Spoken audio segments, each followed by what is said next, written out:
여러분 가운데 함께하기를 축복합니다. 오늘 말씀의 제목은 이 시대는 믿음의 본질에 집중할 때이다 입니다. 이 시대는 우리가 살아가는 오늘날 이 시대 21세기 모든 것이 변화무쌍하고 또 인공지능 AI 시대 과학이 모든 것을 다 가능하게 할 수 있다고 생각하는 그러한 시대에도 역시나 이 시대 믿음의 본질, 우리 믿는 자들은 믿음의 본질에 집중할 때이다. 오늘 본문을 통해 우리에게 하나님께서 놀라우신 은혜의 말씀을 허락해 주실 줄로 믿습니다. 오늘 본문 8장에는 두 사람이 등장하죠. 역시나 두 사람의 믿음이 각각 다른 믿음, 두 믿음이 기록되어 있습니다. 한 사람은 이제 사마리아에 살고 있는 시몬이라고 하는 사람입니다. 또 한 사람은 사마리아인은 아니지만 이디오피아 겐다게의 국고를 맡고 있는 그 이디오피아의 네시, 굉장히 높은 이디오피아의 행정관이죠. 그 두 사람을 우리가 본문을 통해 확인할 것이고 또 두 사람이 가지고 있는 각기 다른 믿음, 그 차이를 우리가 살펴보았으면 좋겠습니다. 이 두 사람에게는 공통점이 있고 또 차이점이 있습니다. 또 다른 점이 있습니다. 공통점이 무엇일까요? 두 사람 다 복음을 전하게 되죠. 사도들을 통해서 복음을 전하게 되고 또 빌립을 통해서 복음을 전해 받습니다. 또 복음이 예수 그리스도라고 하는 이 사실을 사도들이 설명을 하고 그 설명을 충분히 다 이해합니다. 그리고 나서 복음에 대한 반응을 하게 되죠. 복음을 전해받고 또 복음의 주체되신 분이 예수 그리스도라고 하는 이 사실을 전해 듣습니다. 시몬은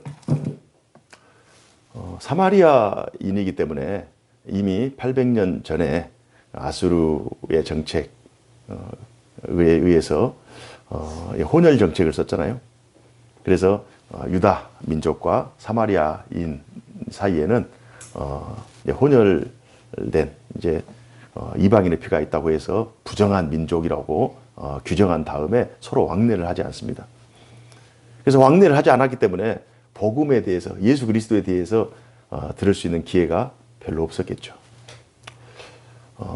이디오피아 네시 역시 이디오피아에 살고 있었기 때문에 예수라고 하는 존재, 기독교라고 하는 그 종교에 대해서, 유대교라고 하는 이 종교에 대해서 접근할 수 없는 그 접근성의 한계 때문에 결국 복음을 전하지 못했다가 8장 말씀에 두 사람이 공통적으로 전도를 통해서 또한 예수 그리스도가 복음의 주체라고 하는 이 사실을 두 사람이 듣게 됩니다.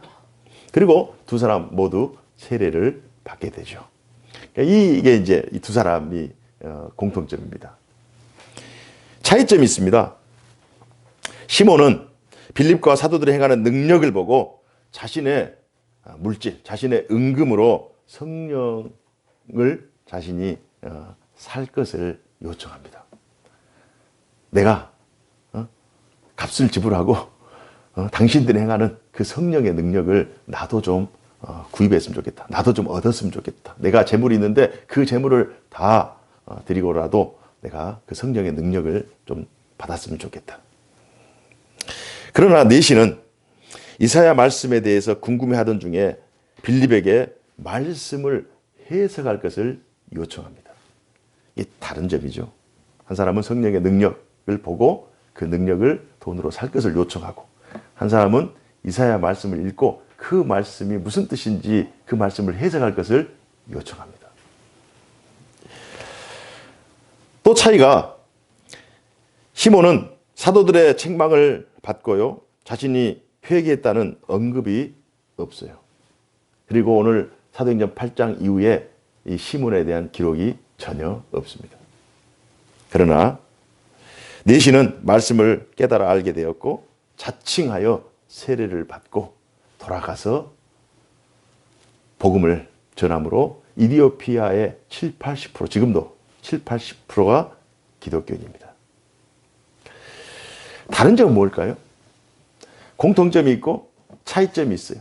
다른 점이 무엇일까요? 사마리아 시몬은 복음이 주는 현상, 그 복음의 결과에 집중한 나머지 피상적인 믿음을 가지게 되었습니다. 복음에 대한 본질보다는 복음으로 말미암는 그 결과에 관심이 많았던 거예요. 그리고 그것을 믿음이라고 착각하고 있습니다. 하나님께서 어떤 장소에 하나님의 놀라우신 능력으로 권위로 권세로 임재하시잖아요.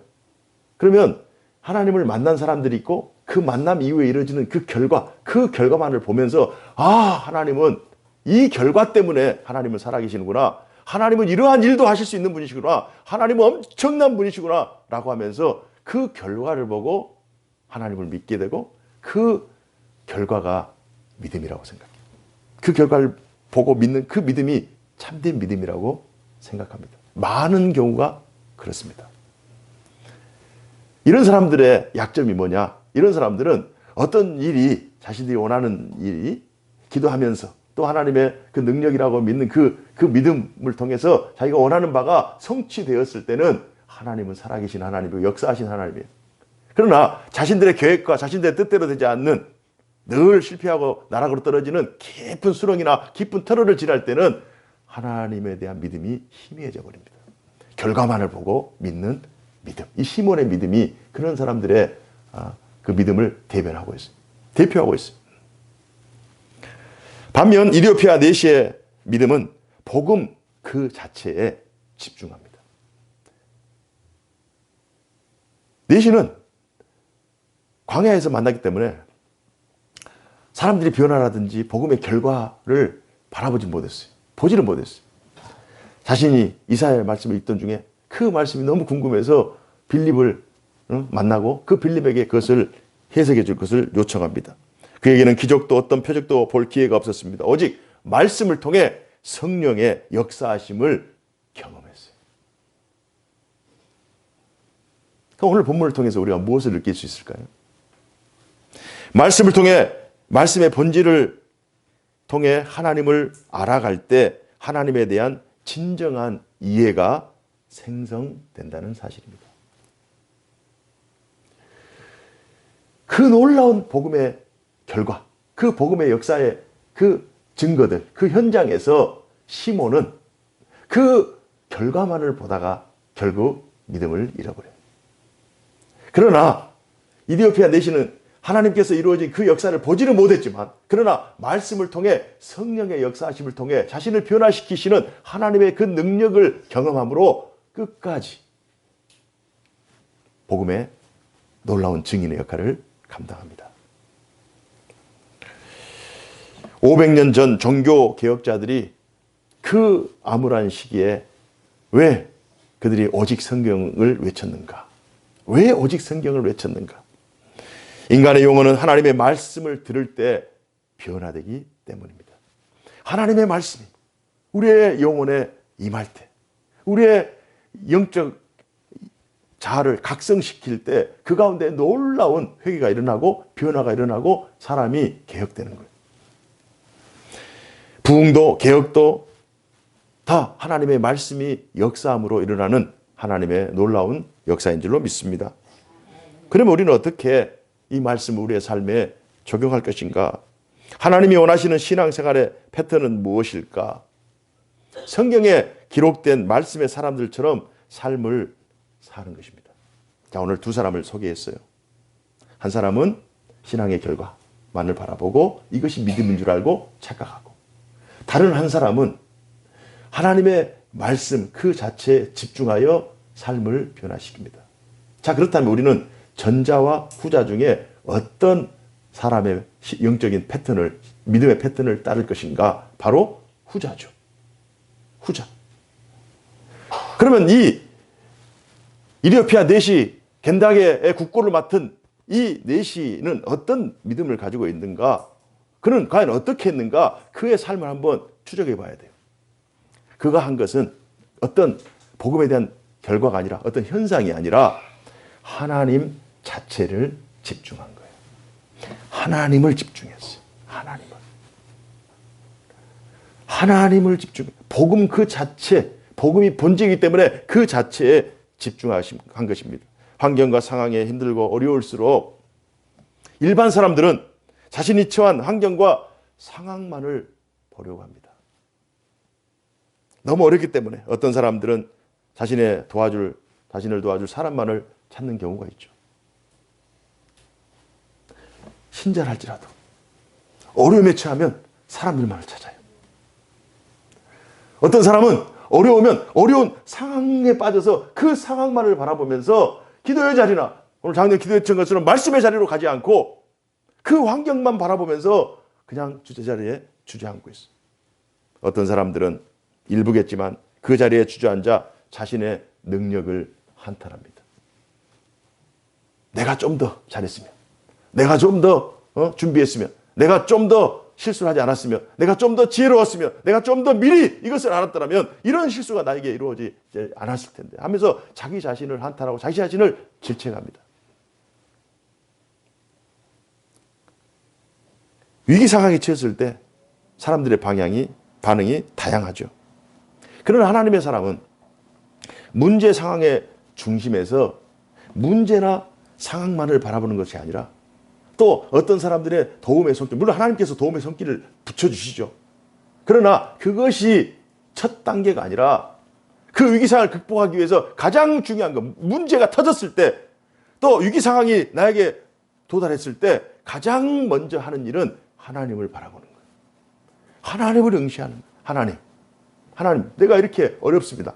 나에게 왜 이렇게 어려움이 왔을까요? 하나님, 나에게 내가 감당하지 못할 너무 태산 같은 마치 쓰나미처럼 문제들이 막 밀려올 때 하나님, 어떻게 할까요? 하나님이라면 어떻게 할까요? 하나님, 내가 이 어려움을 어떻게 극복할까요? 그러면 하나님을 찾게 되는 거예요.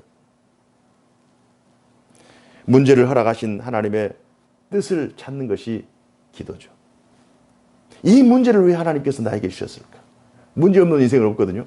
그러나 그때마다 하나님께서 문제를 주죠. 물론 사탄이 우리에게 시험을 하기 위해서 오는 문제, 그것은 대적하면 되지만 내가 선을 행하고 신자의 삶을 살고 거룩을 추구하고 하나님 말씀의 그 중심에 서 있음에도 불구하고 어려움이 닥쳤을 때 그 뜻을 묻는 거예요. 하나님, 이 문제의 본질이 무엇일까요? 하나님, 왜 이 문제가, 이 어려움이 나에게 닥쳤을까요? 내가 원치 않는 일이 갑자기 주어졌을 때 우리는 당황하게 돼요. 그럼 다른 사람들의 반응은 여러 갈래이지만 방금 전에 말씀드렸던 것처럼, 그러나 하나님의 말씀에 서 있는 신자의 반응은 하나님 앞에 묻는 거예요. 문제를 가지고 하나님 앞에 서서 묻는 거예요. 하나님, 이 문제, 하나님께서 이걸 통해서 하나님께서 무엇을 하기를 원하십니까? 이 문제를 어떻게 극복하기를 원하십니까? 하나님, 말씀하여 주옵소서, 인도하여 주옵소서. 나의 능력이 부족하다면 능력을 주시고 지혜가 부족하면 지혜를 주시고 하나님께서 하나님의 방법으로 역사해 달라고 하나님 앞에 내어 맡기는 것이 기도라고 하는 거예요. 하나님을 찾고 하나님 앞에 그 문제의 뜻을 묻는 것, 기도. 그리고 나서 문제 해결을 위해 하나님 앞에 성큼성큼 나아가는 것, 이게 말씀인 거예요. 하나님의 말씀을 들어야죠. 기도는 우리의 요청이에요. 기도는 우리의 필요예요. 하나님, 죽게 생겼어요. 도와주세요. 하나님, 어떻게 할까요? 우리의 요청이에요. 그러면 요청만 하고 끝나버려요? 아니잖아요. 요청했으면, 도와달라고 요청했으면 하나님께서 이렇게 도와주겠다라고 하는 하나님의 음성, 하나님의 말씀을 듣는 것이 말씀 앞에 서는 거예요.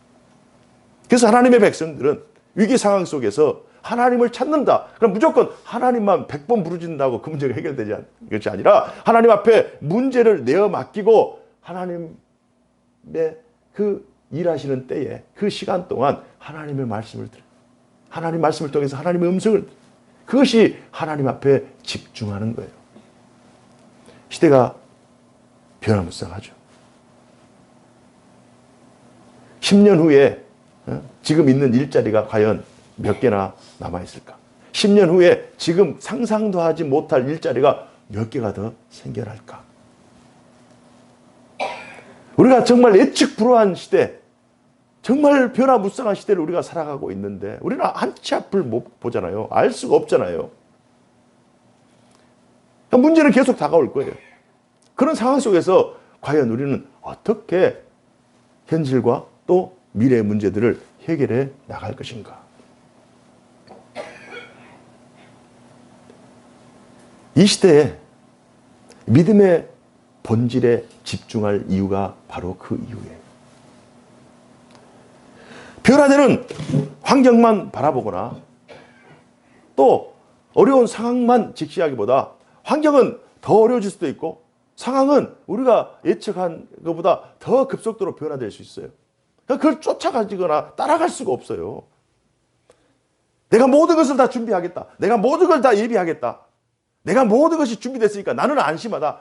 이런 교만입니다. 교만. 이럴 사람은 단 한 사람도 없어요.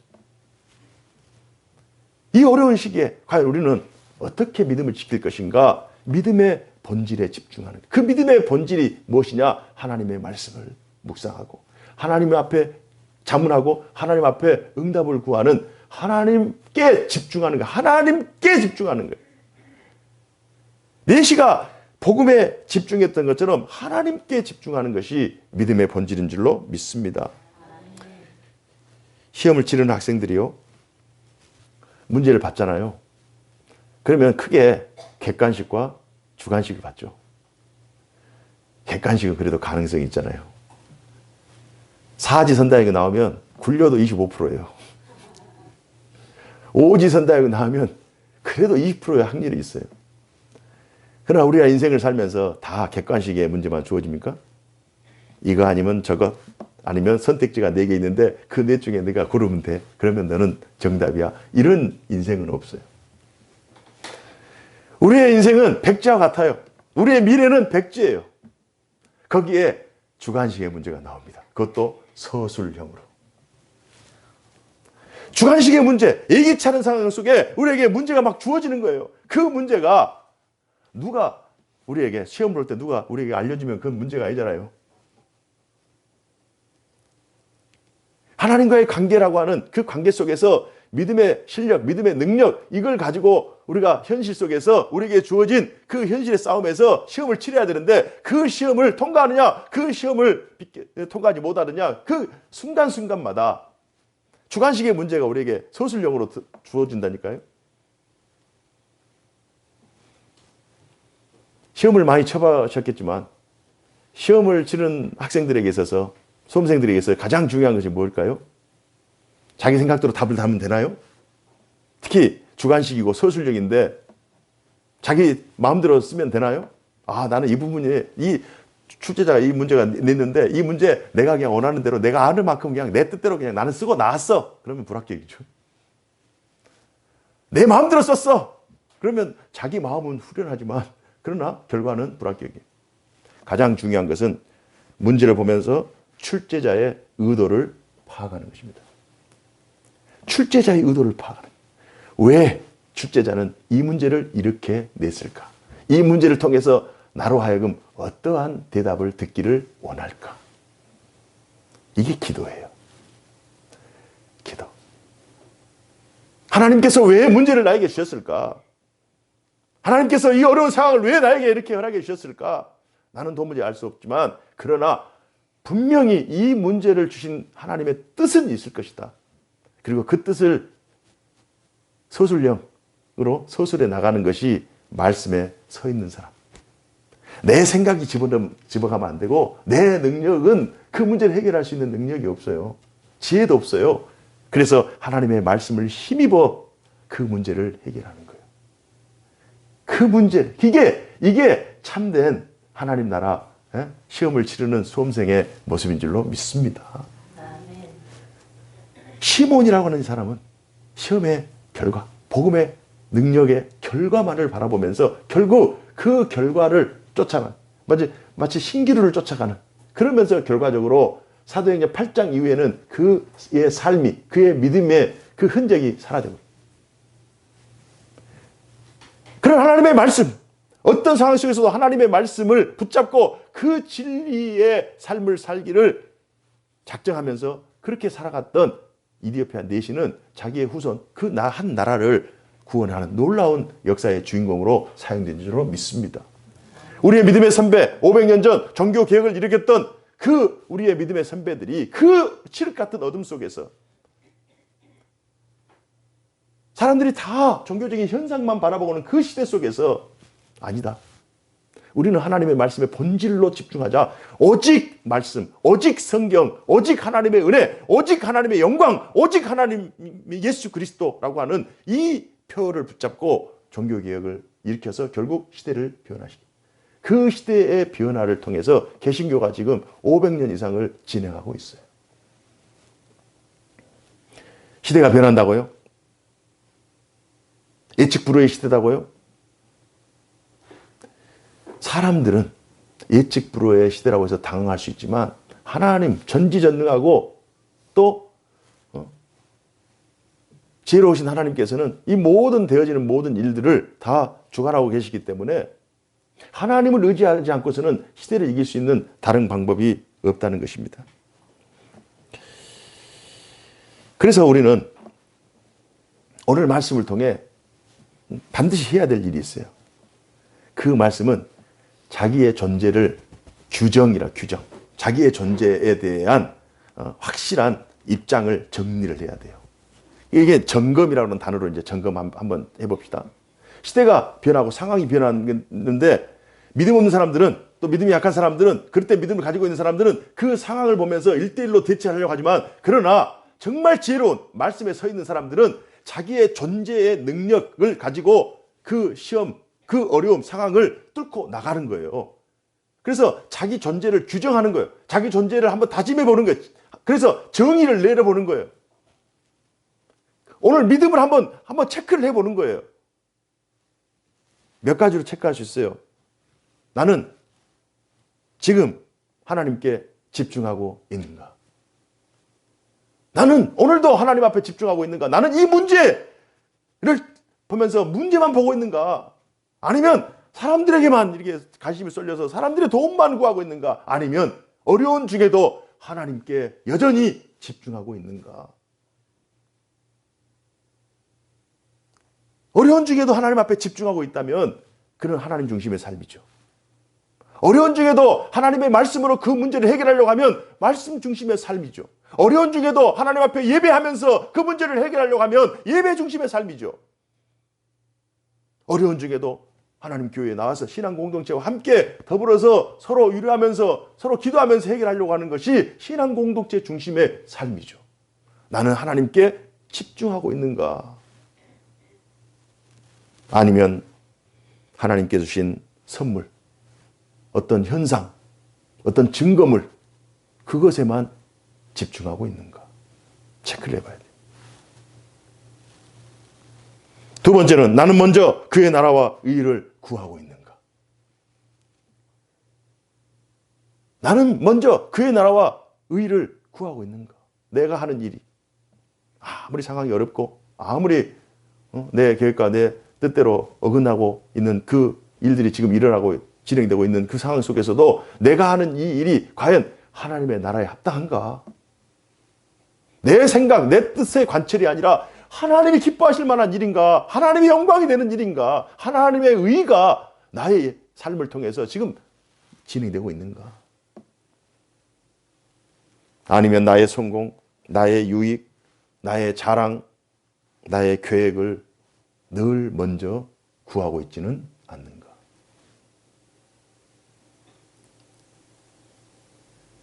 하나님의 사람이라면 특히 시대의 변화, 예측 불가능한 이 상황의 전개 앞에서 오늘도 우리는 하나님 앞에 집중해야 돼요. 하나님께 집중해야 돼요. 이게 느리게 가는 것 같고 천천히 가는 것 같지만 이게 믿음의 본질입니다. 이 본질을 붙잡던 사람은 시대를 뛰어넘는, 시대를 초월하는 문제 상황을 유월하는 그 놀라운 말씀 사건의 주인공이 되지만 그러나 자기의 지혜나 자기의 경험이나 자기의 이성이나 자기의 어떤 배움 이런 것들 인간적인 방법, 인가율의 방법으로 어떤 문제를 도전했다는 그때는 우연히 그 문제를 해결할 수 있지만 결과적으로 그 문제를 해결할 수 없어요. 큰 일을 하지 못합니다. 끝까지 일을 못합니다. 사업을 하다가도요. 한 번, 두 번 성공하죠. 뭐 9번, 10번까지 성공하죠. 그러나 사업하는 사람들이 마지막에 실패하면 다 무너지는 거예요. 성공한 사람, 실패한 사람은 그렇습니다. 10번 성공하고요, 11번 성공하고, 12번 성공하고, 13번째 이게 실패해버리면은 그 타격이 큰 거예요. 왜요? 더 파이가 커지기 때문에. 더 규모가 커지기 때문에 마지막 성공이 정말 중요한 거예요. 그러나 실패한 사람들은 어떻습니까? 실패한 사람들은 한 번 실패하고, 두 번 실패하고, 세 번 실패하고 상관없어요. 마지막에 성공하면 돼요. 그 성공이 완전한 성공이기 때문에.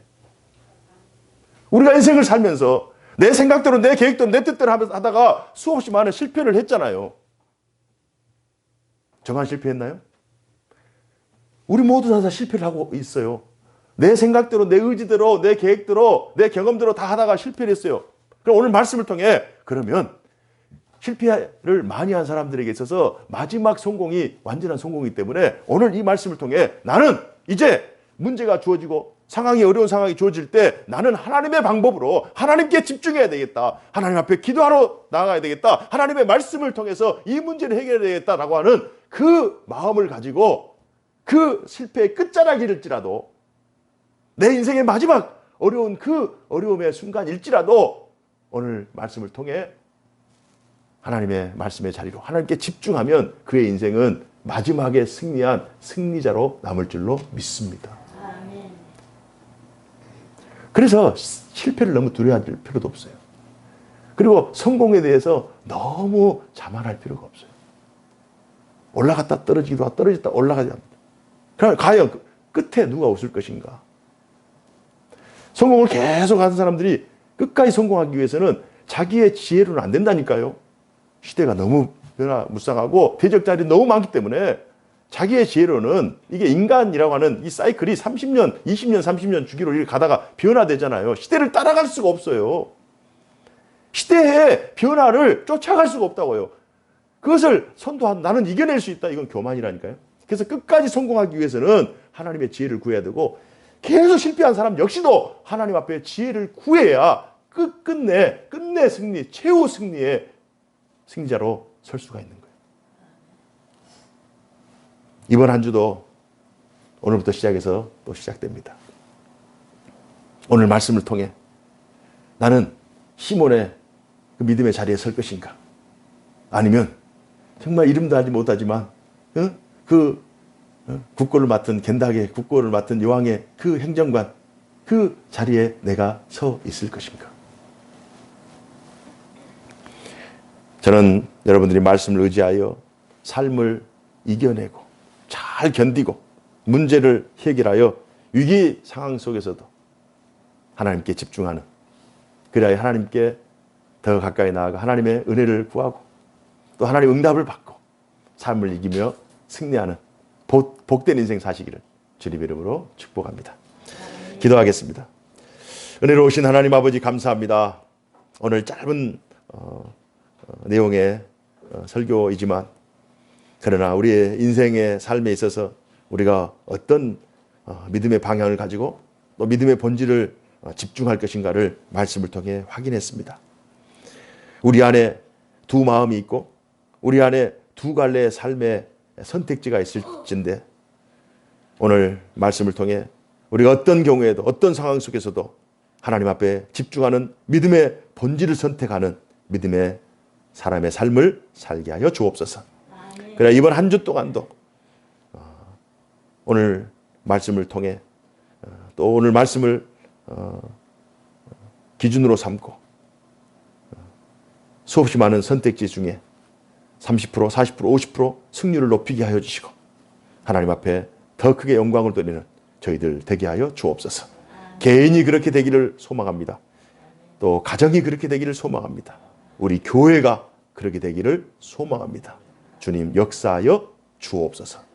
주 예수 그리스도 이름으로 기도하옵나이다. 아멘.